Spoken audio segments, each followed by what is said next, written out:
Welcome to the channel Light Within Stories. The whole world was united, and God came down to interrupt. There was no war. There was no famine. There was no chaos in the streets. On the contrary, there was order. There was strength. There was a civilization rising with a precision the world had never seen before. A tower was piercing the clouds, a monument not just of stone, but of human will. One man led it all. His name was Nimrod, and what he built wasn't just a city. It was the first human-made system designed to function entirely without God. But why did God intervene at Babel? What was truly behind that tower that made the heavens act so decisively? What dangerous truth had to be hidden for centuries beneath the rubble of Shinar? The Bible summarizes this story in just a few verses, but within those lines hides a deep, unsettling mystery. Nimrod didn't just want to touch the sky. He wanted to replace the one who dwells there. The Tower of Babel wasn't a construction error or a naive architectural project. It was a calculated plan, a silent challenge to the Creator, a system designed to ensure that humanity would never again depend on heaven for its survival. Who exactly was Nimrod? Why is he called mighty but never just? What did God see in the hearts of men that forced him to descend and confuse their tongues? And perhaps the most haunting question of all, why does the spirit of Babel seem so alive, so present, and so powerful in our world today? Stay with us until the end. We are going to uncover the untold story of Nimrod, the hidden truth about the tower, and the rise of the first human empire that tried to thwart God's plan. Because some stories didn't stay in the past. They continue to resonate, echoing through the corridors of time, straight into our lives right now. To understand the tower, we must first understand the ground upon which it was built. We must go back to a time when the world was still learning to breathe again. Imagine the silence. The great flood had passed. The waters had receded. The ark had rested. But the trauma remained. For the families of Noah, descending from the mountains and walking the drying earth, the world was a graveyard of memories. Every valley, every canyon was a reminder of God's judgment. They walked cautiously. They spoke in hushed tones. They knew, not as a story, but as a lived reality, that God was holy and that judgment was real. It was not a distant theological concept, it was a living memory etched into their minds. Fear was the atmosphere they breathed. Every time the wind picked up speed, howling through the trees, hearts would tighten. Every time dark clouds gathered on the horizon, obscuring the sun, mothers would pull their children close, eyes scanning the sky for the first drops of rain. Every time a river swelled just an inch too high, panic would ripple through the camp. Is it happening again? They lived in a state of perpetual anxiety. They respected God, yes, but more than that, they were terrified of Him. They obeyed because they remembered the sound of the deep breaking open. They offered sacrifices not just out of love, but out of a desperate need to keep the catastrophe at bay. It was in this world, a world marked by trauma, trembling with insecurity, and desperate for safety, that a child was born. The Bible introduces him with brevity, but the weight of the words is immense. The record is found in Genesis chapter 10:8. And Cush begat Nimrod. He began to be a mighty one in the earth. Nimrod. He was a direct descendant of Noah, but he carried a different spirit. His grandfather was Ham, Noah's son, whose lineage already bore the complicated marks of judgment and family tension. His father, Cush, was a well-known man among the growing clans, strong, respected, a leader of many. Scripture does not tell us the name of his mother. It does not speak of his siblings. But history and tradition scream one detail that set him apart from his first breath. His name, Nimrod. In the ancient Hebrew traditions and linguistic roots, the name is linked to a startling meaning. The rebel. The one who rises up. Let us revolt. Imagine the scene in the tent when he was born. In a culture where names were prophetic, where names defined destiny, who names a child rebel? Perhaps an old man, observing the baby in his mother's arms, furrowed his brow and asked, "Cush, why give the boy such a heavy name? Why mark him with defiance before he can even speak?" And perhaps Cush, looking at the child who did not cry, who looked back with eyes too intense for an infant, replied firmly, "Because he will not be ordinary. He will not live in fear like the rest of us." Or, murmured another elder in a low voice, "Because he will bring problems we are not ready to face." From an early age, Nimrod stood out. It wasn't just that he grew faster or was physically stronger than the other children of the clan. It was his temperament. While other children played, Nimrod observed. While other children cried at the sound of thunder, Nimrod looked up at the sky with a furrowed brow, almost challenging the storm to strike. He didn't flinch at loud noises. He didn't run from the presence of wild animals that prowled the edges of the camp. There is a story, whispered in the spaces between the verses, of a young Nimrod encountering a trapped animal. The other boys ran behind the tents, terrified of the beast's snarl. Nimrod stepped forward. He watched. He calculated. He did not tremble. "That boy has no fear," a man once said, watching Nimrod from a distance. "He will learn eventually," another replied, shaking his head. "Everyone learns to fear God and nature eventually." Or, a third person added, their voice barely a whisper, "He will never learn." And that is what makes him dangerous. The world Nimrod grew up in was deeply religious, but it was a religion driven by survival. The stories of the flood were told repeatedly around the fire at night. They were warnings. "Never forget," an elder would say, the firelight dancing on his wrinkled face. "God already destroyed the world once. We walk a fine line. We must remain humble. We must remain small." Nimrod listened in silence. He sat apart from the others, his arms crossed, his gaze fixed on the flames. He heard the fear in the elder's voice. He saw the way the men nodded, their shoulders hunched as if expecting a blow from above. And something in Nimrod rejected it. As the years passed, his strength became undeniable. He grew into a man of imposing stature. His movements were efficient, predatory, firm. His presence commanded respect without him uttering a word. The adults began to notice a shift in the atmosphere of the camp. When Nimrod approached, conversations subsided. People watched him. Some felt a strange sense of safety when he was near. He was big. He was capable. Others felt an unexplainable unease. "He walks like he knows where he's going," a tribal leader commented one day, watching Nimrod cross the clearing. "And as if he doesn't need to ask permission from anyone," another replied. "Not even from heaven." The name Nimrod began to circulate among the tents. It traveled from clan to clan.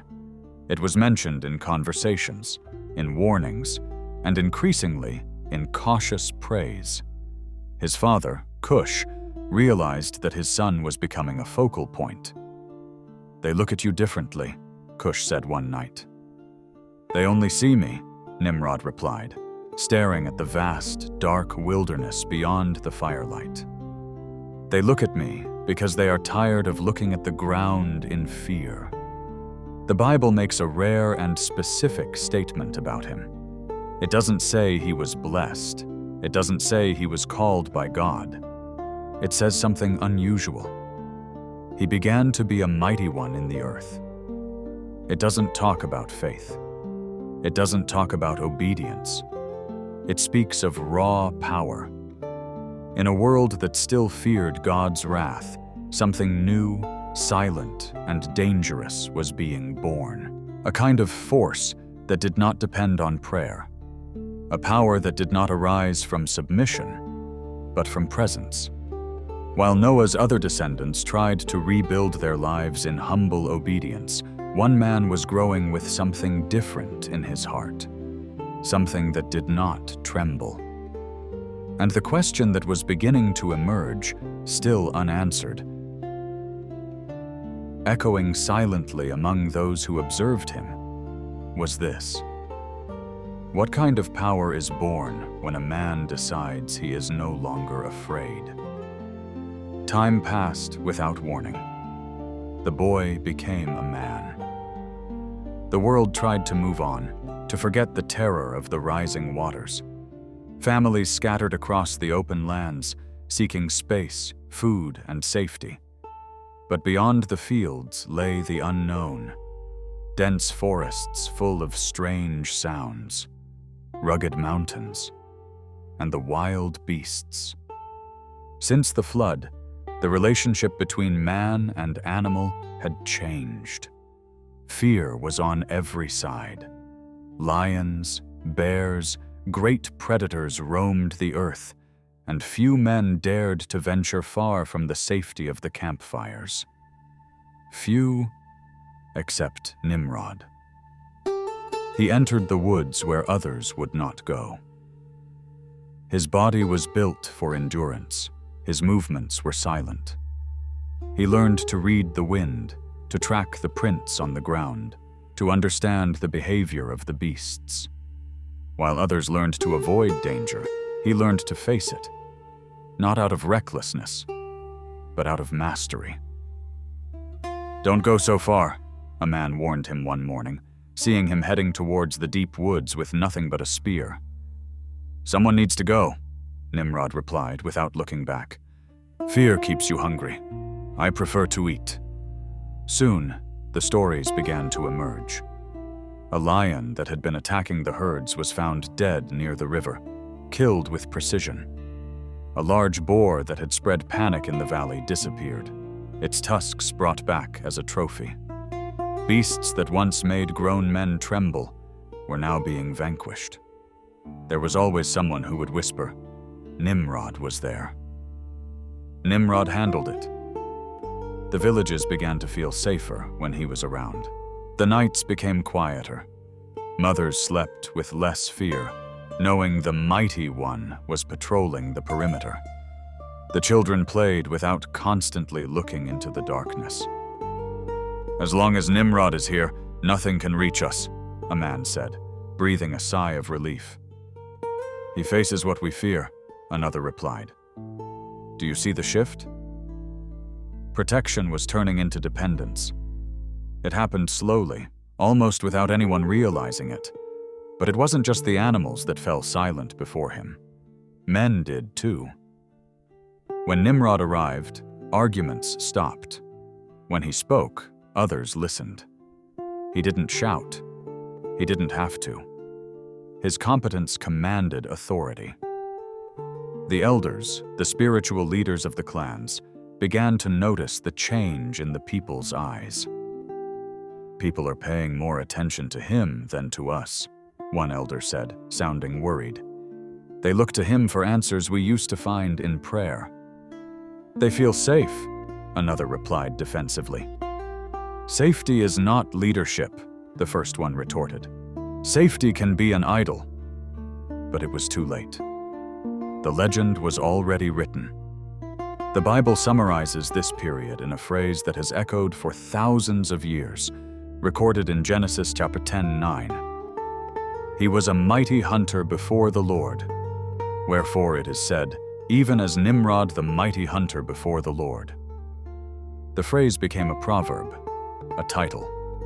It was repeated in tents, on paths, around the fire. He is valiant before the Lord, some said with admiration. God sees him, others affirmed. But deep down, not everyone took that as a compliment. What does it really mean to stand before the Lord? An elder asked one night, his voice trembling. It means God blesses his strength, replied a younger man. Or, the old man corrected in a low voice, it means he stands in the face of the Lord, in defiance. To be before someone can mean to block their path, to stand in their way. The expression was ancient and laden with ambiguity. To be before the Lord usually implied service. But Nimrod did not serve. He did not bow. He did not ask for direction. He acted as one who already knew the way. He doesn't ask for advice, commented a tribal leader. He doesn't ask for permission, another added. Even so, they continued to follow him. Why? Because fear is a powerful master, and Nimrod was the only one who seemed to have conquered it. Gradually, hunting ceased to be merely about survival. It became a demonstration of power. Each beast subdued reinforced a dangerous idea in the minds of the people. If he can control nature, surely he can control the destiny of men. The people began calling on him before seeking out the elders, before praying, before waiting on God. Call Nimrod, they said when a problem arose. He'll sort it out.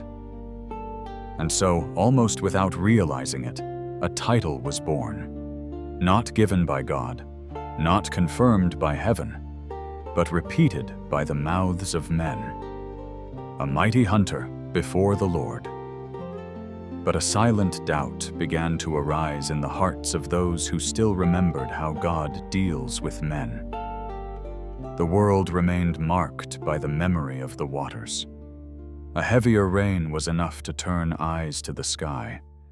A river rising even slightly was enough to tighten hearts. The flood had passed, but the fear remained. Faith existed, but it was fragile.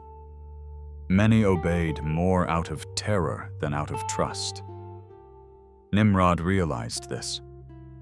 He was a hunter, and hunters observe their prey. He observed the people. He saw the faces during the meetings. He saw men who spoke of God but trembled at the thunder. He saw leaders who quoted promises but could not calm their own people. He understood something profound. Fear was ruling them. They live expecting the worst, Nimrod once said to a group of young men who followed him. After what happened with the flood, who wouldn't expect it? A man replied. Fear keeps them weak, Nimrod retorted, his voice hard as flint. And the weak build nothing that lasts. They only hide. These words began to circulate. It wasn't a direct confrontation with God. Not yet. It was an alternative. Nimrod wasn't saying God didn't exist. He was merely suggesting that relying entirely on an invisible, potentially angry God was not a wise strategy for survival. We need visible security, he said. Something we can touch. Something we can build. The people listened attentively. To hearts heavy with trauma, the idea of taking control seemed sensible. Tempting. Gradually, Nimrod began to offer something the elders couldn't, a sense of control. As long as I am here, no one will be caught by surprise, he said. I confront the danger before it reaches you. People began to breathe a sigh of relief when he was around. Nimrod's presence lessened the immediate fear, and where fear diminishes, confidence takes its place. "When Nimrod is with us, we sleep better," said a woman. "He protects us," the husband replied. Do you see what is happening? The shift. Without realizing it, the people began to depend more on a man than on God. Important decisions were now being brought to Nimrod. Before they sought the elders, before they sought the altar, they asked, "What does Nimrod think?"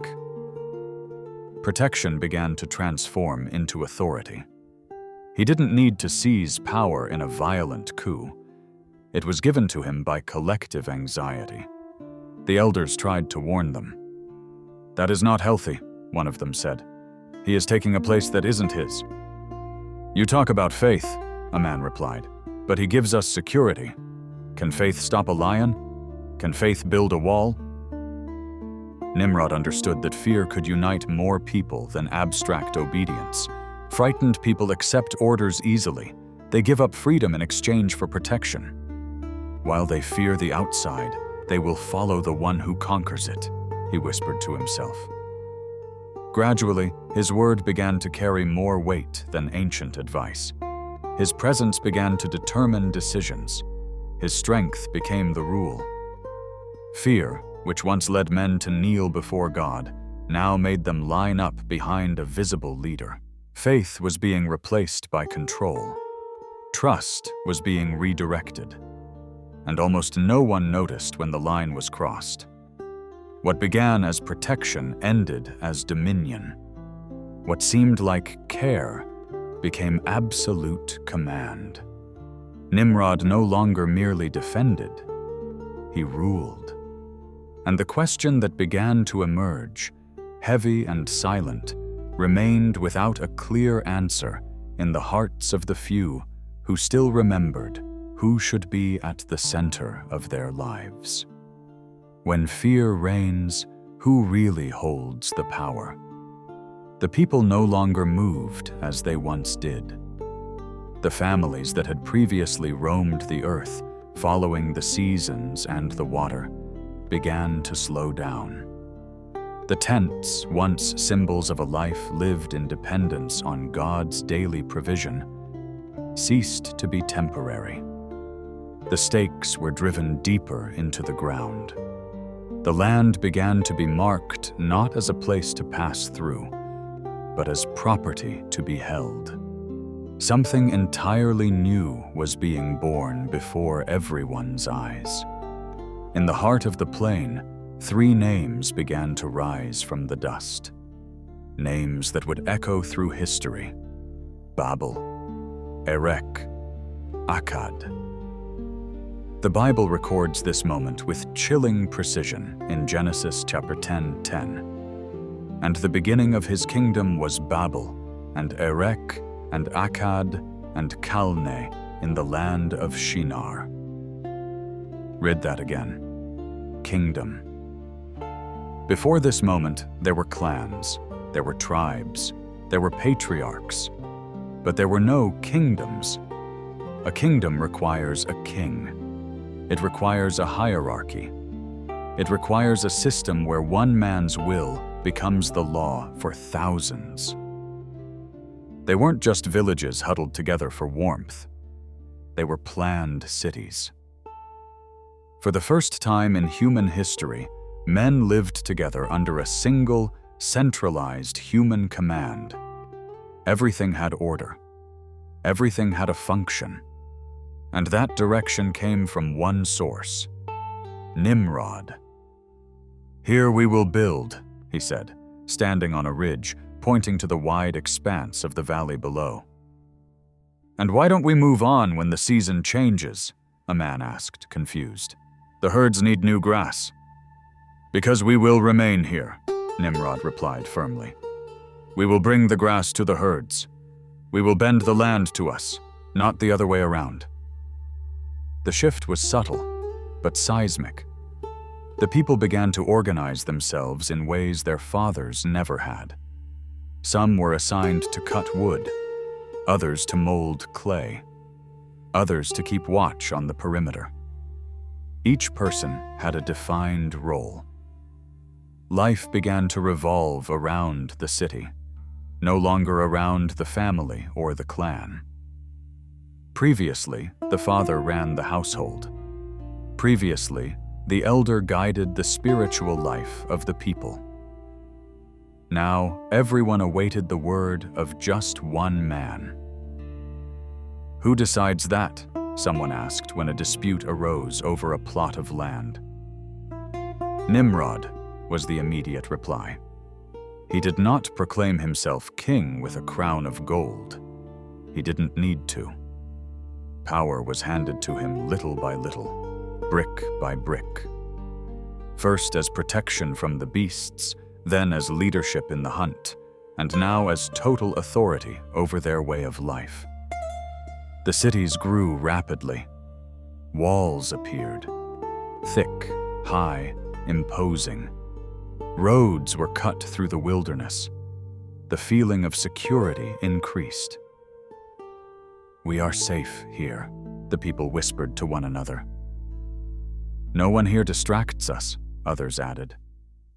But something profound had changed in the spiritual atmosphere. Obedience to God was beginning to be replaced by obedience to the system. The divine command given to Noah to be fruitful and multiply and replenish the earth was being ignored. God had said, "Go." Nimrod said, "Stay." God had commanded them to spread out, to fill the earth with His image. But spreading out meant vulnerability. It meant trusting that God would provide water in the desert and safety in the forest. Staying meant trusting the wall. Staying meant trusting the storehouse. Cush, Nimrod's father, now older and watching from the shadows, observed this with growing unease. "God sent us on a journey," he told his son one night, the smoke of the city fires stinging his eyes. "We are pilgrims, Nimrod." "God sent us to live," Nimrod replied, his voice devoid of sentiment. "And here, we will live better. We will live longer." The cities ceased to be mere shelters and became centers of power. What was once personal influence was now transformed into structure. Rules were created. Decisions were centralized. Questioning the new way of life came to be seen not as wisdom, but as a threat to order. "We've never had anything like this before," an elder remarked, watching the workers line up for food rations. "Now we are strong," another replied. "Or are we being controlled now?" the first one murmured, almost inaudibly. "Are we safer, or are we just captive?" The kingdom was formed not by divine decree, but by human fear. Not by obedience, but by convenience. It was the first empire in history, built not on faith, but on control. Nimrod's power no longer depended on his physical presence. It resided in the walls, in the rules, in the organization. Dominion ceased to be personal and became structural. And while Babel, Erech, and Akkad established themselves as centers of human authority, a question began to silently trouble the few who still remembered God's purpose for humanity. Why concentrate so many men in one place? Why gather the strength of the world into a single point? The question remained unspoken by a few, but most were already too busy to reflect. Cities were growing, roads were connecting, decisions were being made faster and faster. And there was one specific tool that made all of this possible. One weapon that Nimrod wielded better than any spear. They all spoke the same language. The Bible records this detail clearly in Genesis 11:1. "And the whole earth was of one language and of one speech." There was no confusion.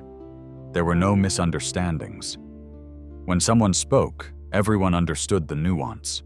When an order was given, it spread like lightning. Communication flowed like water on level ground. Nimrod recognized the strategic value of this before everyone else. In a world of unity, information is power.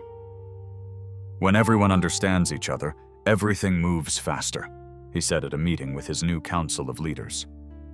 There's no arguing, one of them replied, nodding. There are no delays, Nimrod added. And there is no resistance. His words became daily practice. Orders went from one point to every corner of the cities instantly. The people worked as one body. Each one knew what to do. Each one knew their role. It's easier this way, one worker said to the other as they mixed mortar. We don't need to think too much, the companion replied. Just obey. The plan is good. At first, unity seemed like a glorious thing. It brought organization. It brought speed. It brought visible results. Construction progressed at a rate that seemed miraculous. Security increased. The people felt strong for being together. We are one people, they said with pride. We are one voice. But little by little, something sinister changed. Unity ceased to be natural and became a requirement. Thinking differently began to cause unease. Questioning the direction of the city was seen as a sign of backwardness, of being old-fashioned. Anyone who disagreed with the pace was considered a problem to be fixed. Why do we have to do everything this way? An older man once asked, looking at the strict new laws. Because everyone does it, another replied. What if we are wrong? The old man insisted. Then everyone is wrong together, the youngest concluded with a shrug. And there is safety in numbers. Nimrod no longer needed to be present to be obeyed. His way of thinking had already spread along with the common language. His ideas were repeated without question. His worldview became the standard. Unity is strength, he said publicly. Unity is security, the people repeated. But true unity, the kind that comes from God, is born of obedience and love. It celebrates diversity within the truth. This unity was different. It was being used as a tool of conformity. Anyone who spoke differently was corrected. Anyone who insisted on the old ways of wandering with God was isolated. Don't cause trouble, a supervisor warned a worker who paused to look at the sunset. I only asked a question, the worker replied. Questions break the unity, the supervisor concluded coldly. Get back to work. Perfect communication began to silence the conscience. The right words were expected. The right phrases were repeated. Faith, which demands reflection and individual dependence on God, began to lose ground to the groupthink of the masses. Previously, the people sought God in silence, in the quiet of the fields. Now they repeated orders aloud in the noise of the street. Before, they waited for guidance from heaven. Now they were waiting for instructions from the system. Cush was no longer among the leaders. The older elders were listened to less and less, their voices drowned out by the rhythm of progress. The new generation grew up learning to repeat, not to discern. That's how it works, they said. It's always been like this, they claimed, even though they knew deep down it wasn't true. The unity had become an invisible prison. Everything flowed too fast to allow for awareness. Everything worked too well to allow for questioning. And while the whole earth spoke one language, a silent doubt began to arise in the hearts of the few who still remembered how God works with mankind. What if this unity did not come from God? What if unity, without truth, is just a faster way to destruction? Doubt lingered in a few hearts, but most had already made their choice. The paths that once led far away now led to a single place, the plain of Shinar. It stretched out wide, flat, and fertile.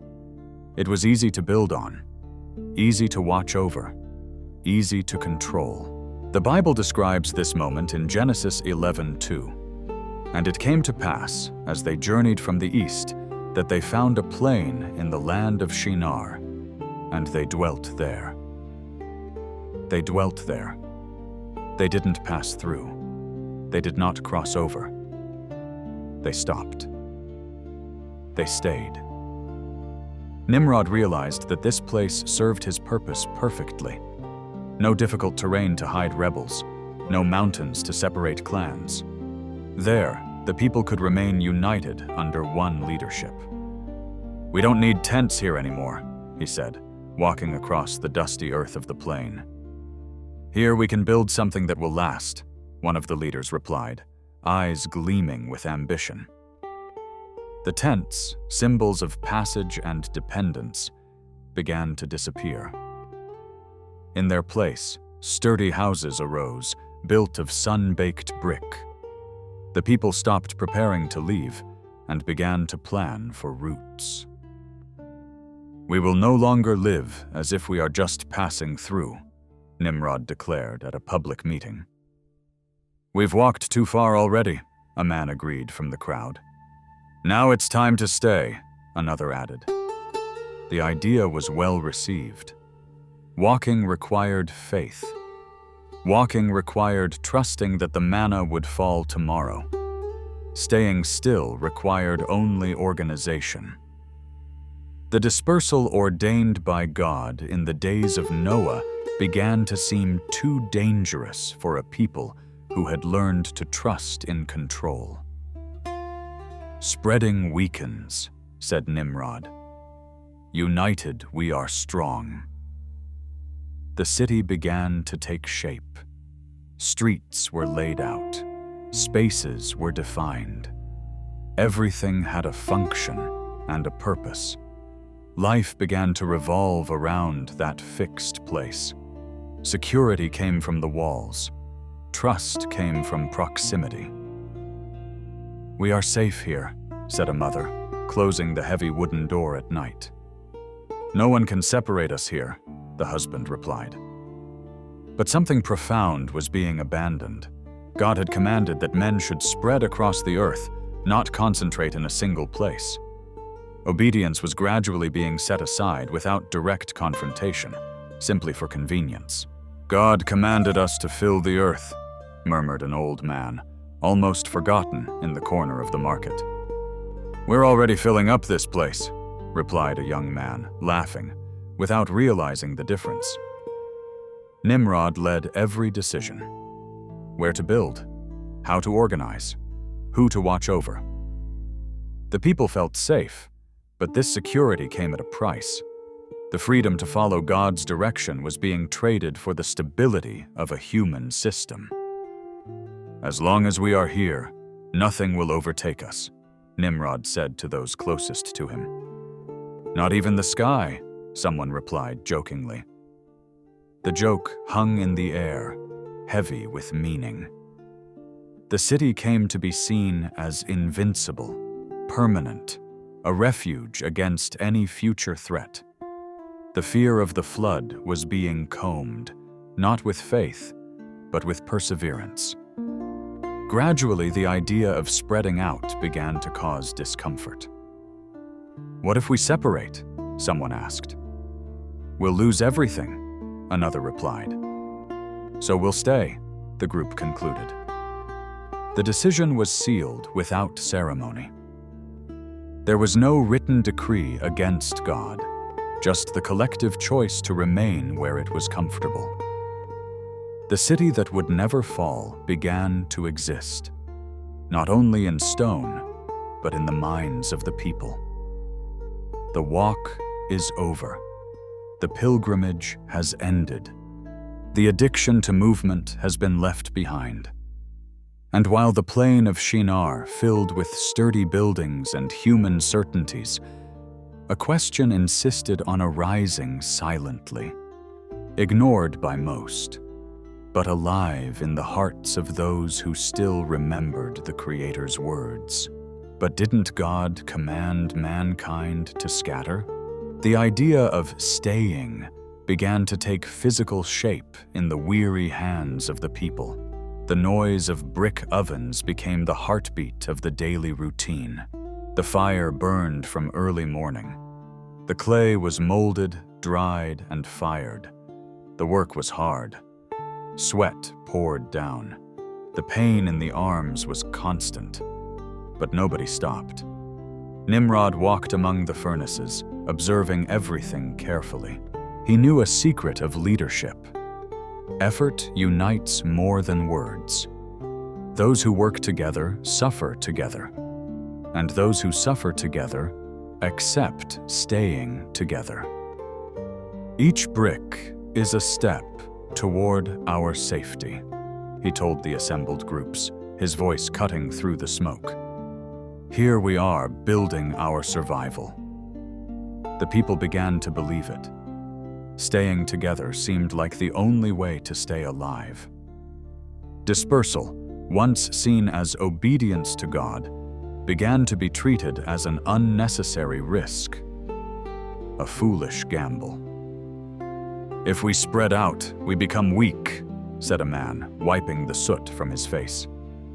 Alone, we're easy prey, another replied, tossing wood into the fire. Nimrod reinforced the idea calmly and firmly. United, no one can defeat us, he said. Separated, we will be forgotten. The words found fertile ground. The ancient fear of the flood still lived in memory. The idea of wandering aimlessly seemed too dangerous. To remain, to build, and to protect oneself sounded sensible. It sounded logical. God commanded us to walk, murmured an old man, observing the ovens. God sent us to live, a young man replied sharply. And here we are alive. Gradually, obedience began to be seen as a threat. The divine order to spread out began to seem contrary to safety. Those who remembered God's words were treated as people who put everything at risk. Why insist on this now? They asked. Look around. Everything is working.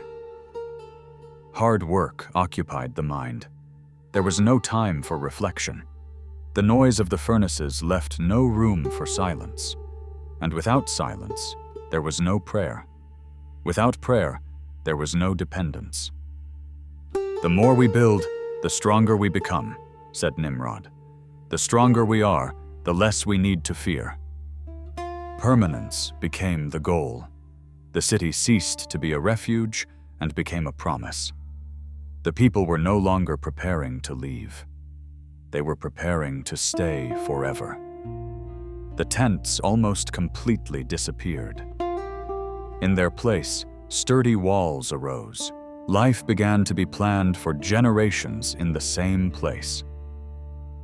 My children will grow up here, said a woman proudly, touching the warm brick of her home. Their children too, the husband replied. Nimrod watched with satisfaction. The dream was becoming reality. Not just a fixed city, but a fixed mindset. A people who no longer wanted to depend on the sky, but on the ground they built. God asks us for faith, said an old man, already weary.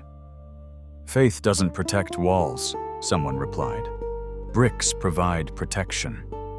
The phrase spread. What was once trust in God was now trust in what one could touch. Distraction came to be called focus. Obedience was renamed risk.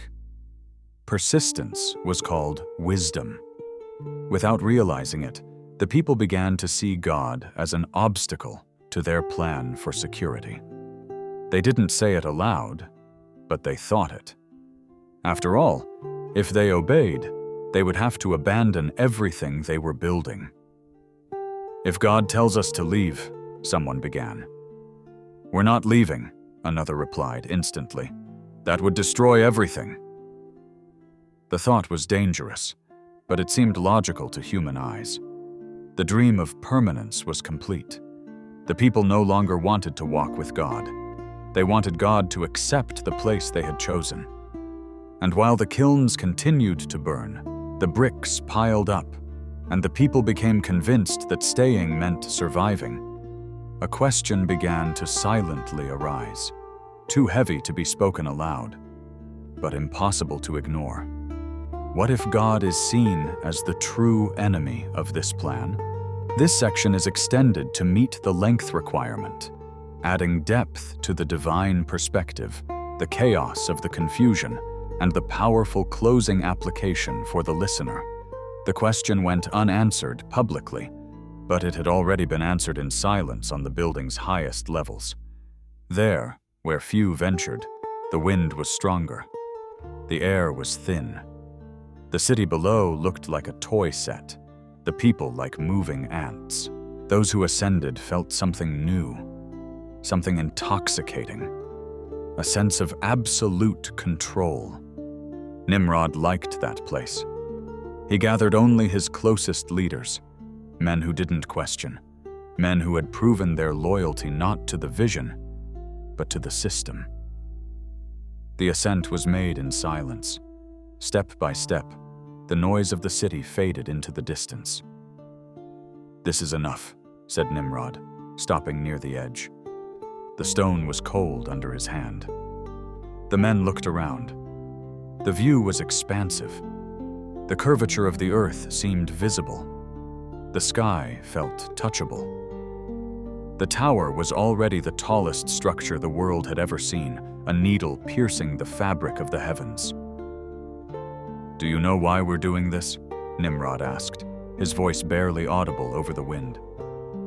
Some nodded, assuming they knew. Others remained silent. "For protection," one of them replied confidently. "To survive." "So that we don't get scattered," said another. "To keep the people together." Nimrod raised his hand, asking for silence. He looked at them with a gaze that held a terrifying clarity. "That's what the people believe," he said calmly. "And let them believe it. Fear is a good motivator." The men looked at each other. "But that's not all," Nimrod continued. "The tower is not just a shelter. It is not just a monument." He turned to face the vast expanse of the sky. "It is a position of authority." "Position?" asked a leader, confused. "A place of government," Nimrod replied. "A center that does not depend on heaven." The wind picked up, howling through the unfinished arches. The silence grew heavy. "As long as they look up and see this," Nimrod explained, pointing to the stone beneath their feet, "they will see our work. They will not ask for directions from the clouds. They will accept orders from here." One of the men swallowed hard. He understood the implication. "Isn't that dangerous?" he asked hesitantly. "The danger lies in depending on the invisible," Nimrod replied. "Man needs something firm. Man needs a king he can see." There, on the precipice of human achievement, the true purpose was revealed. The tower was not for defense against water. It was not merely a symbol of unity. It was a silent, defiant challenger. It was a system that occupied the space of divine authority. "Heaven rules from afar," said Nimrod. "We will rule from here." The words were not spoken in anger. They were spoken with conviction. For him, this was progress. It was evolution. It was liberation from ancient fear. "When the tower is complete," he continued, "no one will ask what God wants anymore. They will ask what we are doing now." Some leaders felt pride swell in their chests. Others felt a cold grip of fear, but none came down. They all knew that by remaining there, standing on that height, they were choosing a side. The tower ceased to be a building and became a throne. Not a declared throne, but a center of authority positioned against heaven. A place where man placed himself above fear, above dependence, and ultimately above God. "We are changing the world," said one leader, looking down at the tiny figures below. "We are creating a new world," Nimrod corrected. Down below, the people still believed they were building for protection. They didn't know that at the top, the purpose had changed. The tower no longer pointed to God in reverence. It pointed against him in rivalry. The sky was no longer a dwelling place. It was a limit to be overcome. Human creations occupied the space that was once reserved for worship. Nimrod gazed at the horizon and spoke in a low voice, almost a whisper to the wind itself. "Man no longer needs to bow down." The sentence hung in the air. The tower grew. The challenge was set. And as the leaders descended in silence, carrying a secret that would change the course of history, an inevitable question began to weigh on reality itself. Would God allow that? The question wasn't answered at the top of the tower, but the answer was already on its way. It didn't come in the form of thunder. It didn't come as a strong wind or an earthquake. It came from where it always was, from the sky that men had decided to defy. The Bible describes this moment with few words, but words full of immense theological weight. In Genesis 11:5, "And the Lord came down to see the city and the tower, which the children of men builded." God came down. Not because he was far away, not because he needed to see better. He is omnipresent. But because the time for observation had ended. The divine gaze swept across all of Babel. He saw the organized city. He saw the crowded streets. He saw the lit ovens. He saw the tower growing. But more than the stones, he saw the hearts. He saw a united people, but not in obedience. United in defiance. United against the purpose he had established since Noah. Down below, nothing seemed different. The work continued. The orders were given. The people repeated the same words in the same language. The sky remained silent. "Today we've moved up another level," said a supervisor confidently. "We're almost there," another replied. They didn't know that the sky had already come down. God was not impressed by the height of the tower. To the creator of the universe, their highest achievement was barely a speck of dust. He did not feel threatened by the structure. What caught his attention was the heart behind it. A heart that had traded dependence for control. A heart that had traded faith for human security. A heart that had traded reverence for pride. "Behold, the people is one, and they have all one language, and this they begin to do, and now nothing will be restrained from them, which they have imagined to do." Genesis 11:6. The unity, which could have been a blessing, had become a danger. When men unite far from God, nothing limits them. Evil organizes itself. Error is strengthened. Rebellion becomes a system. Nimrod at that moment still felt in control. His leaders obeyed. The people followed. The tower advanced. To him, the silence of the sky still seemed like victory. "Nothing will stop us," he said to a man nearby. "There are many of us," the other replied. "We are one," Nimrod concluded. But there was something they couldn't control: divine decision. God didn't need to destroy the city with fire. He didn't need to repeat the flood. The judgment would be precise, direct, and sufficient. It would strike exactly at the root of everything. It would target the one thing that held the rebellion together: the language. The intervention was approaching. Heaven was not absent. It was watching. Every word repeated by the people, every order given, every brick laid as a substitute for faith was seen. God didn't come down to negotiate. He came down to act. And while men believed they were building the future, while unity seemed indestructible, a question began to form, weighty and inevitable, about to find its answer.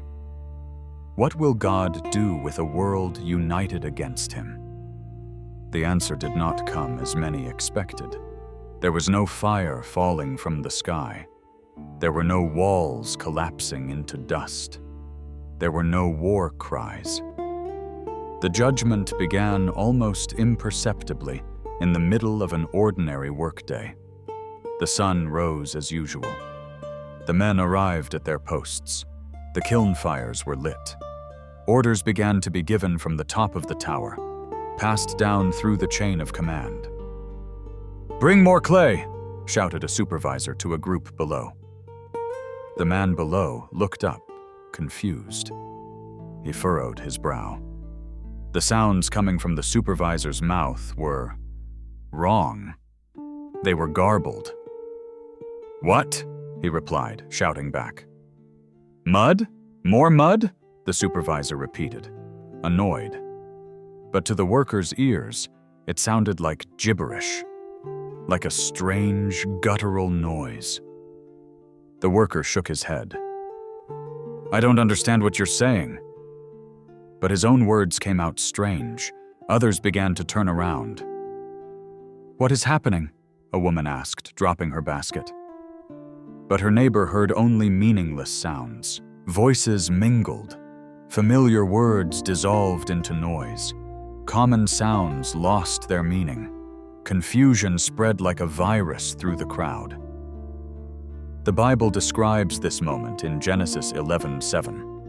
"Go to, let us go down, and there confound their language, that they may not understand one another's speech." What sustained the entire system was the unity of language, and God touched precisely that area. "Are you mocking me?" a man shouted, his face turning red with anger. "I can't understand you," another replied desperately, his hands shaking. The orders stopped working. There was no more coordination. There was no more command. Shouts overlapped. Gestures replaced words, but even the gestures were misunderstood. "Stop!" a leader tried to shout from a scaffold. Nobody obeyed. Not out of rebellion, but due to inability. The work stopped. Tools fell to the ground, clattering on the stones. Men moved away from each other, suspicion replacing unity in a heartbeat. "He is speaking nonsense," one thought. "They are plotting against me," another feared. Small groups began to form, huddled together, brought together only by those who still spoke the same sounds. The great unity of Babel fractured into 1,000 shards. Chaos took over the plain. Nimrod hurried down from the high levels when he realized something was wrong. He pushed through the confused crowd. He grabbed a leader by the shoulders. "Gather the people," he ordered. "Get them back to work." The leader stared at him, blankly. The words of Nimrod, the mighty hunter, the great king, were just noise. The authority had evaporated because the communication was severed. "Talk to me," Nimrod insisted, shaking the man. Nothing. The empire began to crumble right there, without a sword, without an enemy army, without organized resistance. The loss of understanding was all it took for everything to collapse. The unity built outside of God proved fragile. Control vanished like smoke in the wind. The tower, a symbol of power, became merely an empty structure, a useless pile of bricks, Families began to leave. Groups gathered their belongings, looking at their neighbors with fear and suspicion. The dispersal, which had been rejected as dangerous, was now happening without choice. "We need to leave," someone said in a new tongue. "Where to?" another asked, receiving no answer. Nimrod watched everything in silence from the base of his great monument. What had taken years to build crumbled in a few hours. His dominion could not withstand the invisible touch of God. Human power fell without the noise of war. It fell in silence. It fell in chaos. It fell because its foundation was not heaven. The tower remained incomplete. Babel lost its center. The name they sought to exalt began to dissolve among different languages, carried away on the wind to the four corners of the earth. And while the people scattered, while the system crumbled before everyone's eyes, one question remained alive, heavy and unsettling, echoing behind everything that had happened. And Nimrod, what was he really trying to do? The question did not go unanswered for long. The ruins of Babel spoke for themselves. What was once noise, order, and ambition was now silence, scattered stones, and empty paths. The tower remained unfinished, a warning to all generations, a tombstone for human pride. Nimrod was there, standing in the dust, not as a king, not as a leader, just as a man facing the failure of his own system. The people had scattered. The leaders had left. The dominion had vanished.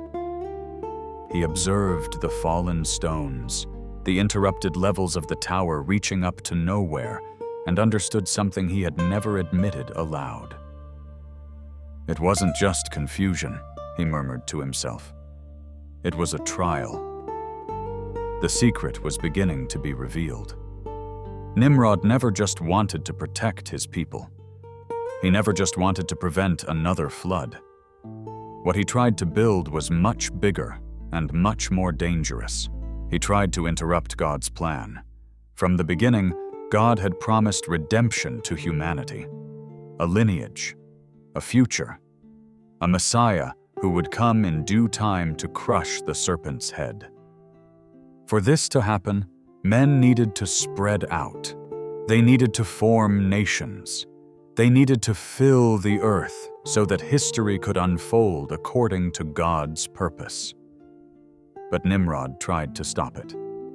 His plan was to create an eternal system without God, an absolute human government, an organized world where man would not need heaven, where there would be no waiting, no promises, no dependence, where everything would be controlled down here. The tower was not a ladder to climb to God to worship him. It was a throne to rule the earth in his place.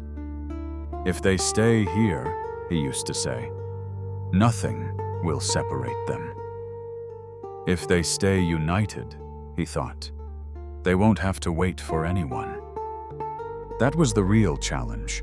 Nimrod didn't want to ascend to God. He wanted to replace him. The system he created carried a new spirit in history.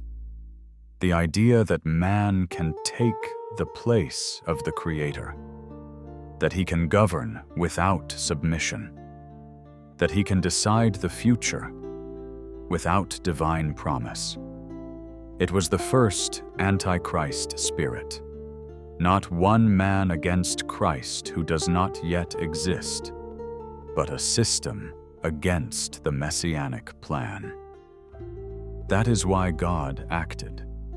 That is why Babel fell. That's why the unity was broken. It wasn't just a confusion of languages, it was the preservation of the eternal plan. Nimrod understood too late. His name was not exalted. It became a byword for rebellion. His tower did not reach the sky. It became a ruin. His system did not endure. But something of him was not destroyed with the stones. The idea survived. The idea of a world without God, of security without faith, of progress without obedience, of a life completely controlled by human hands. Nimrod disappeared from visible history, but the spirit he released continued to walk the earth. It appeared in empires that followed, in systems, in governments, and yes, in hearts. Whenever man tries to take the place of God, Babel is reborn. The ruins were left behind, but the lesson has endured through the centuries. God's plan was not interrupted. The Messiah would come. The promise would be fulfilled. No human system could prevent it. But the confrontation would continue. And the last question doesn't belong only to the past. It echoes to this day, crossing generations, reaching us as a silent and eternal warning. The spirit of Nimrod, did he really die? The ruins remained. The tower was never completed. People scattered across the land, carrying their new languages and their old fears. But the story of Babel did not end there. It merely changed form. Nimrod was the first man to attempt to rule without God. Not with swords alone, not with direct violence, but with a system, with a shared language, with a unified culture, with a promise of safety. He showed that it's possible to push God away without denying his existence. You just have to make him unnecessary. You just have to put human control at the center. You just have to trade dependence for apparent security. That is what we learned from Nimrod. Babel was not just an ancient city. It was a prototype, a role model, a mindset. It is a place where man says, "I'll handle it.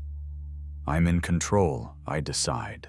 And that thought did not die with the stones of the tower.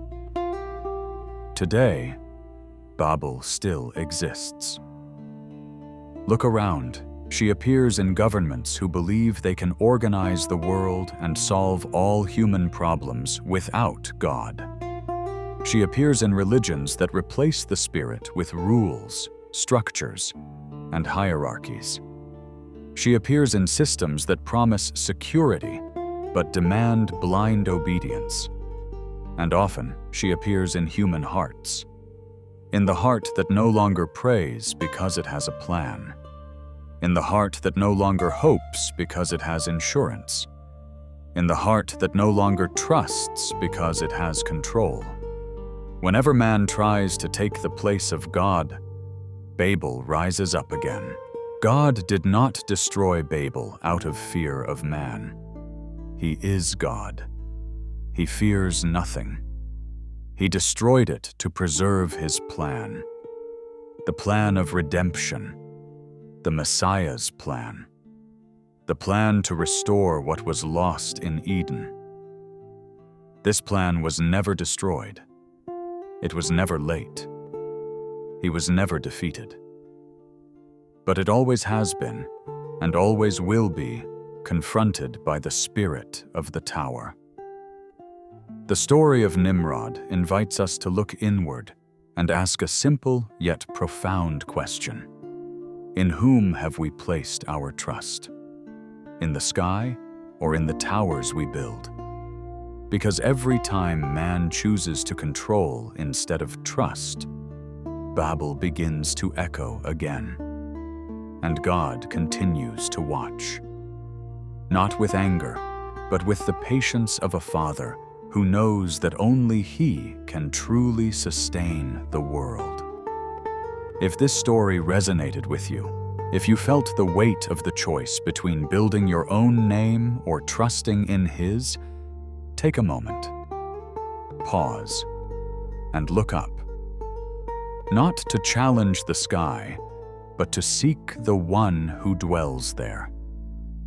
2 videos will appear on your screen with biblical accounts of people who also had to choose between trusting God or following their own path. Click subscribe to the channel Light Within Stories and leave a like to help this message reach others. May the God who stopped Babel continue to guide your steps today.